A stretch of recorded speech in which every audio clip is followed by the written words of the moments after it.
This is world most powerful gaming laptop. ধন্যবাদ সবাইকে অনেক কষ্ট করে ব্যস্ততার মাঝে এটা হচ্ছে ওয়ার্ল্ডের একমাত্র ওয়াটার কুলিং সিস্টেম ওয়ালা ল্যাপটপ। ডিজাইন কিংবা ভিডিও এডিটিং এর কাজ করে তাদের জন্য এই ল্যাপটপটি বিশেষভাবে খুব গুরুত্ব বহন করে। পার্টিকুলারলি এই মডেল লাইক স্টুডেন্ট পিসি সব ধরনের করেছি। এটা হচ্ছে একটু মানে আমরা চাচ্ছি যে হচ্ছে মানুষের স্ট্রেংথটা হচ্ছে আরো যে মানে how much we can cover যে ড্রিম যে আরো যে ল্যাপটপটা এটা মেইনলি হচ্ছে আমরা চাচ্ছি যে হচ্ছে যারা রিয়েল গেম ওদের জন্য এই প্রেজেন্টেশনটা। সাকসেসফুল আনভেলিং হলো আসুস GX 800 ল্যাপটপের। আমরা সাথে পেয়েছি আশিকুজ্জামান ভাইকে। চলুন দেখে নেওয়া যাক ল্যাপটপটার ভিতরে কি কি আছে। কেমন আছেন আশিক ভাই? হ্যাঁ, ভালো আছি, থ্যাংক ইউ। আচ্ছা, তো প্রথম যে প্রশ্ন আমি করতে চাচ্ছি, ল্যাপটপের বাইরে একটু অন্য ব্যাপারে কথা বলে নিই প্রথমে। আপনারা বাংলাদেশে কি কি ব্যাপার মাথায় রাখেন ইম্পোর্ট করার ক্ষেত্রে? আচ্ছা, এসুসের থেকে আমাদের ফার্স্ট স্ট্র্যাটেজি হচ্ছে সবসময় বেটার স্পেক্স নিয়ে আসা, লেটেস্ট স্পেক্স নিয়ে আসা। বিকজ বাংলাদেশের কনজিউমার, বাংলাদেশ একটা ডেভেলপিং কান্ট্রি হতে পারে, বাট আমাদের এখানে কনজিউমার ডিমান্ড হচ্ছে আপনার যে কোনো ডেভেলপ কান্ট্রি থেকে খুব একটা কম না। So latest technology is our first priority. Second হচ্ছে আমাদের প্রাইস, যে আমরা যেই প্রাইসে নিয়ে আসবো ওইটার জন্য কনজিউমারের বাইং রেঞ্জের মধ্যে হয়। এই দুইটাই হচ্ছে আমাদের main consideration while we are importing this notebooks. আচ্ছা, আরেকটা ব্যাপার হচ্ছে যে আমাদের যত গেমার আছে বাংলাদেশে এর ম্যাক্সিমাম ডেস্কটপ কম্পিউটারই নিয়ে থাকে গেমিংয়ের ক্ষেত্রে। ডেস্কটপের সাথে কম্পিট করে গেমিং ল্যাপটপগুলো বাংলাদেশে কতটুকু টিকতে পারবে বা কেমন করতে পারবে বলে আপনি মনে করেন? আচ্ছা, এইখানে first of all gaming desktop যারা কিনে they are not our target customer. Because যারা গেমিং নোটবুক ইউজ করে ওদের কাছে দুইটা জিনিস প্রায়োরিটি, একটা হচ্ছে mobility and second one is to show off. Mobility বলেই শো অফ করতে পারে একটা কাস্টমার, সে তার বাসার মধ্যে অনেক যত ভালোই কেসিং দিয়ে বা যত ভালোই কনফিগারেশন নিয়ে থাকুক না কেন, no one will see it unless they invite someone to come to their house and see it. So gaming notebook যারা কিনে তারা হচ্ছে ইউজুয়ালি যাবে, ফ্রেন্ডের সাথে দেখাবে, আত্মীয় স্বজনদের দেখাবে যে I have this laptop, I have this brand, I have such test. এই জন্য গেমিং ডেস্কটপের একটা ডিফারেন্ট মার্কেট এবং গেমিং ল্যাপটপের একটা different market target group. And besides অনেক প্রফেশনাল আছে যারা হচ্ছে অফিসে কাজ করে, সো তাদের জন্য অ্যাকচুয়ালি গেমিং একটা ডেস্কটপ নিয়ে মুভ করাটা ইজি হয় না। সো একটা গেমিং ল্যাপটপ হলে তারা বিভিন্ন জায়গায় মুভ করে করে কাজ করতে পারে। So mobility again is a very critical factor and again the aesthetic design, show off করার যে ক্যাপাসিটি, এটা তো মানে ডেস্কটপ দিয়ে এটা পারবে না। আচ্ছা, শো অফের কথা যখন চলছে, একটা প্রশ্ন যেটা করাই দরকার সেটা হচ্ছে ভাই RGB ফিচার কি আছে, RGB লাইটিং কি আছে? এটা তো এটার যে ব্যাকলিট কিবোর্ড, এটা ফুলি RGB ব্যাকলিট কিবোর্ড এবং this is a mechanical keyboard. আচ্ছা, সো 30 কি রোল ওভার ক্যাপাসিটি এটার মধ্যে আছে এবং এটার মধ্যে অরা একটা সফটওয়্যার দেওয়া আছে, তিনটা সেগমেন্ট করা। সো তিনটা সেগমেন্টে তিনটা ডিফারেন্ট লাইট। আরেকটা মডেল আছে GL553, ওইটাও আমাদের একটা এন্ট্রি লেভেল গেমিং নোটবুক, ওইটাতেও হচ্ছে RGB ব্যাকলিট কিবোর্ড। আচ্ছা, তার মানে আসুস RGB ফিচারকে বেশ সিরিয়াসলি নিয়েছে। আচ্ছা, RGB ফিচারের বাইরে আর কি কি ফিচার আছে আমরা আসুন সেগুলো নিয়ে কথা বলি। ভাই, প্রথম যেটা প্রশ্ন যে এই ল্যাপটপটার প্রাইস কত? এইটার প্রাইস হচ্ছে 6,30,000 টাকা। 6,30,000 টাকা। It's the motherfucking Eagle Double G. Snoop Dogg. You know I'm mobbing with the D.R.E. কি আছে এর ভিতরে? ভাই, এটার স্ক্রিন কি আছে? এইটা হচ্ছে 4K ডিসপ্লে অ্যান্ড এইটার যে কনফিগারেশন করা হয়েছে এভাবেই যাতে 4K গেমিং কেউ করতে পারে। বিকজ মার্কেটে প্রচুর গেমিং ল্যাপটপ আছে, সবগুলোতেই হচ্ছে ফুল এইচডি ডিসপ্লে থাকে এবং ওগুলো এবং ইভেন 4K ডিসপ্লে থাকলেও 4K গেমিং করার মতন ক্যাপাসিটি ল্যাপটপগুলো থাকে না। আচ্ছা, বাট এই ল্যাপটপটার মধ্যে 4K ডিসপ্লে এবং 4K গেমিং, গেমস খেলার জন্য যত ধরনের ফিচার এবং যত ধরনের পাওয়ার বুস্ট আপ লাগবে এভরিথিং ইজ দেয়ার। আচ্ছা, তো 4K ডিসপ্লেকে পাওয়ার আপ করার জন্য কি জিপিইউ দেয়া আছে? এইটার মধ্যে হচ্ছে আপনার GTX 1080 SLI দুইটা। So 8GB 16GB graphics card. Edition আপনার হচ্ছে 64GB র্যাম ওভারক্লকেবল, তারপরে হচ্ছে আপনার 7820HK CPU ইন্টেলের কোয়াড কোর আনলকড। আচ্ছা, সো আপনার হচ্ছে এইটা 4.4 GHz পর্যন্ত ওভারক্লক করা যাবে। মানে ওয়ার্ল্ডের কোনো গেমিং ল্যাপটপে হচ্ছে 4.4 GHz পর্যন্ত ওভারক্লক করা যায় না। So we have benchmarks. আচ্ছা, একে পাওয়ার আপ করার জন্য এতে পাওয়ার সাপ্লাই কি দেয়া আছে? এইটাতে হচ্ছে দুইটা ব্যাটারি আছে এবং দুইটা পাওয়ার ব্রিক আছে। একটা one power brick to power of this notebook and another power brick to power of this, এবং এটাতে মধ্যে 8 সেল ব্যাটারি ইনফ্যাক্ট। আচ্ছা, তখন যে কিবোর্ডের ব্যাপারে বলছিলেন যে কিবোর্ডটা আসলে কি কোয়ালিটির, এবং মানে গেম খেলার জন্য আমরা নর্মাল ল্যাপটপে যে কিবোর্ডগুলো থাকে এগুলো কিন্তু খুব একটা কমফোর্টেবল নয় মানে গেমিংয়ের জন্য, তো এতে কি দেয়া আছে? এইটার মধ্যে আমি যেটা আবার বলেছিলাম যে মেকানিক্যাল কিবোর্ড, এবং এই কিবোর্ডটা কমফোর্টেবল করার জন্য এইটার যে ট্রাভেল ডিস্টেন্স ইটস 2.4 মিলিমিটার। কি ট্রাভেল ডিস্টেন্স? কি ট্রাভেল ডিস্টেন্স, ইয়েস। সো আর হচ্ছে ফ্যাসিনেটিং করার জন্য RGB ব্যাকলিট কিবোর্ড তো আছেই। হ্যাঁ। So we have a full ফ্লেজ keyboard, এবং আপনি যদি দেখেন এখানে WASD কিবোর্ড হাইলাইট করা আছে, মানে গেমাররা যেটা ফ্রিকোয়েন্টলি ইউজ করে। অ্যাট দ্য সেম টাইম আমাদের অ্যারো কিটা দেখবেন যে নিচে নামানো। ইউজুয়ালি যেটা হয় অধিকাংশ ল্যাপটপে অ্যারো কিটা মানে একদম প্যারালালি থাকে, সো গেমাররা গেমস খেলার সময় অনেক সময় শিফটে চাপ দিয়ে ফেলে। হ্যাঁ, এটা খুব ফ্রিকোয়েন্টলি হয়। সো আমাদের ওই এগেইন মানে ROG একটা গেমার সেন্ট্রিক একটা ব্র্যান্ড হওয়ার কারণে আমরা হচ্ছে সবসময় চেষ্টা করি গেমারদের রিকোয়ারমেন্টসগুলোকে মাথায় রেখে যেভাবে ডিজাইন করা যায়।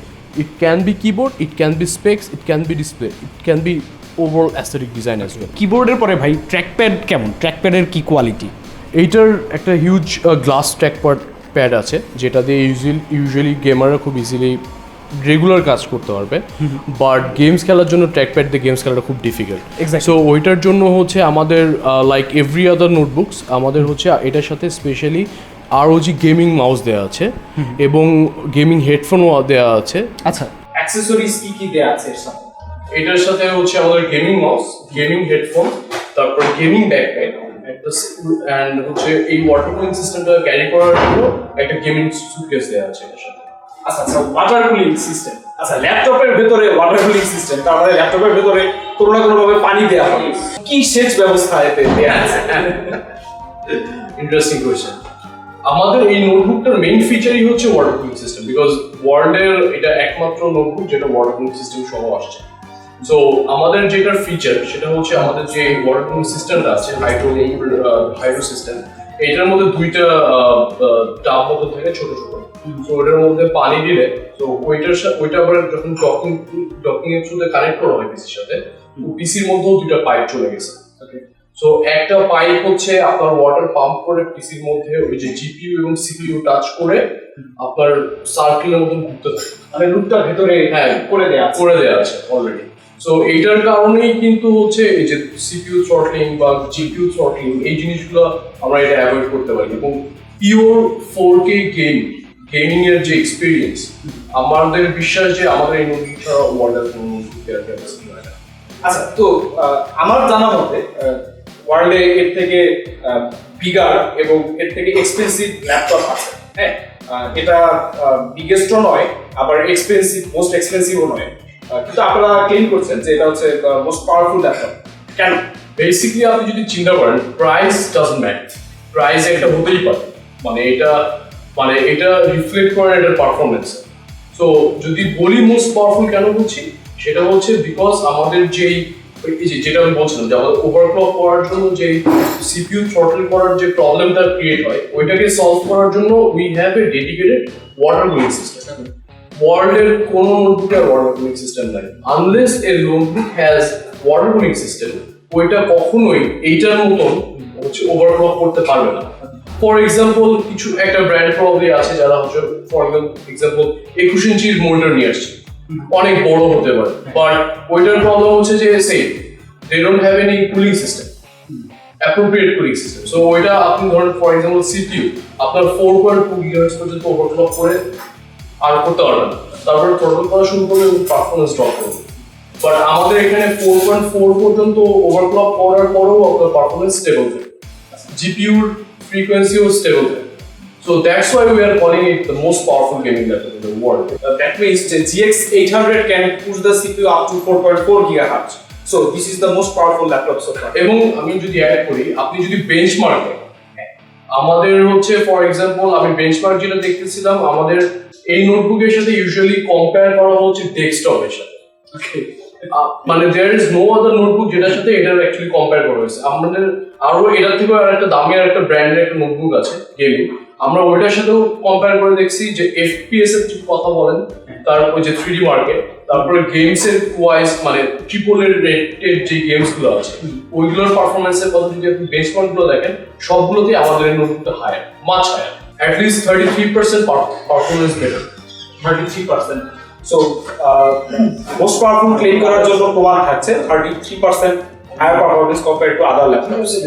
ওকে, সো একটা 6,30,000 টাকার ল্যাপটপ, হ্যাঁ, প্রথমে যে কোশ্চেনটা সবার মনে আসবে সেটা হচ্ছে যে ভাই এই এত দামি একটা ল্যাপটপের জন্য আমাদের মার্কেট রেডি কিনা? আচ্ছা, ইন্টারেস্টিং কোয়েশ্চেন। মজার ব্যাপার হচ্ছে আমরা গত 3 মাসে এই বছরই আমরা আরেকটা নোটবুক কিনেছিলাম, ওইটা ছিল G701 View, এবং ওইটা one of the few laptop যেটার মধ্যে আপনার ওই সময়কার GTX 1080 ডেস্কটপের ভার্সন গ্রাফিক্সের ডেস্কটপ ক্লাস দেওয়া আছে, গ্রাফিক্স কার্ড দেওয়া ছিল।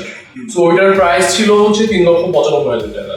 উইদিন ম্যাটার অফ 2 মান্থস আমরা হচ্ছে 8 ইউনিট প্রোডাক্ট সেল করে ফেলছি মার্কেটে।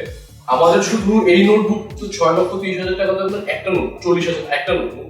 আমাদের এই যে পেছনে আরো একটা নোটবুক আছে যেটার প্রাইস হচ্ছে 3,85,000 টাকা। ওই already sold out almost every one. So বাংলাদেশে গেমিং কমিউনিটি এবং যারা গেমার নিয়ে passionate, they have that taste. Again আমি যেটা বলি, they have that taste. Yes, আমাদের মেজরিটি মানুষের হচ্ছে ক্যাপাসিটির বাইরে, বাট ক্যাপাসিটি এখনো কিছু মানুষের আছে যারা এটা অ্যাভেল করতে পারে।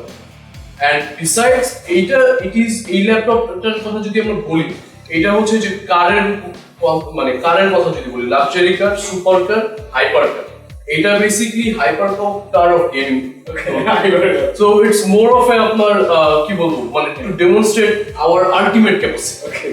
এবং যারা এটা দিতে চায়, এবং এরকম লোকও বাংলাদেশে আছে, বিকজ আমরা এখানে নিয়ে আসছি 4টা, ইন্ডিয়াতে নেওয়া হয়েছে 2টা মাত্র। আচ্ছা আচ্ছা। তো আমরা ওই মুভটা নিয়েছি এবং উই হোপ যে এটা আমরা সাকসেসফুল বের হয়ে আসবো। দ্যাট মিনস যে GX 800 এর 4টা ইউনিট এখন বাংলাদেশে আছে। তো যে কথাটা বলছেন যে হায়ার প্রাইস পয়েন্ট, আমরা এটা প্রায় দেখি যে যখন যার যে ব্যাপারটায় যার যেটা অ্যাডিকশন বা যে যেটা পছন্দ করে সেটার ক্ষেত্রে প্রাইস আসলে অতটা ম্যাটার করে না। সাপোজ কেউ গাড়ি 10 লাখ টাকা দিয়েও কিনতে পারে, কেউ কোটি টাকা দিয়েও কেনে। একই ব্যাপারটা গেমিং এর ক্ষেত্রেও হয়, যার প্যাশন বেশি সে হয়তো অনেক বেশি দাম দিয়েও কিনতে পারে, ডাজন্ট ম্যাটার। এত দামি একটা প্রোডাক্ট, এই প্রোডাক্টটা ইএমআই তে কেনা যাবে কিনা, আর এগুলো আপনারা অনলাইন স্টোর করতে দিচ্ছেন কিনা, আর যদি দিয়ে থাকেন সেক্ষেত্রে ট্রাস্টওয়ার্দি অনলাইন স্টোর কারা হতে পারে? আমরা যদি বলি অনলাইন স্টোর নিয়ে আমাদের একটা অবজারভেশন আছে, সেটা হচ্ছে এখনো বাংলাদেশের কালচারালি যদি আমরা চিন্তা করি, একটা নোটবুক কিনতে গেলে সবাই বন্ধু বান্ধব নিয়ে যাবে, লাঞ্চের আগে যাবে, নোটবুকটা কিনবে, সবাই মিলে লাঞ্চ করবে, মানে যে নোটবুক কিনতেছে তার খাওয়াইতে হবে। তো this is a culture. So আমরা এখনো ওই কালচার থেকে কিন্তু ওভারঅল বের হয়ে আসতে পারি। সো বাংলাদেশে ই কমার্স সেগমেন্টে নোটবুক সেলটা স্টিল অনেক কম। অ্যান্ড ফর ইএমআই আমাদের বাংলাদেশে একমাত্র distributor global brand private limited. Global brand private limited এবং আমাদের অন্যান্য চ্যানেল পার্টনার সবার সাথে মিলেই কিন্তু সবারই একটা ইএমআই ফ্যাসিলিটি আছে স্ব দোকানে বা স্ব স্টোরে। সো ওইখানে গেলেই ইজিলি ওই ইএমআই ফ্যাসিলিটিটা অ্যাভেল করে এই নোটবুকটা কিনতে পারবে, এবং ইনফ্যাক্ট সবগুলো আরো যে নোটবুকই পসিবল, সব মানে আরো সব প্রোডাক্টই পসিবল। তো এই ছিল আজকে আমাদের GX 800 এর প্রথম মুখদর্শন। হ্যাঁ, তো চলুন আমরা পরবর্তীতে আরো কিছু এক্সক্লুসিভ হট শট ফুটেজ দেখে নিই। থ্যাংক ইউ আশিক ভাই, ম্যাটশেপের ভালো জন্য। Thank you PCBL বিডিকে।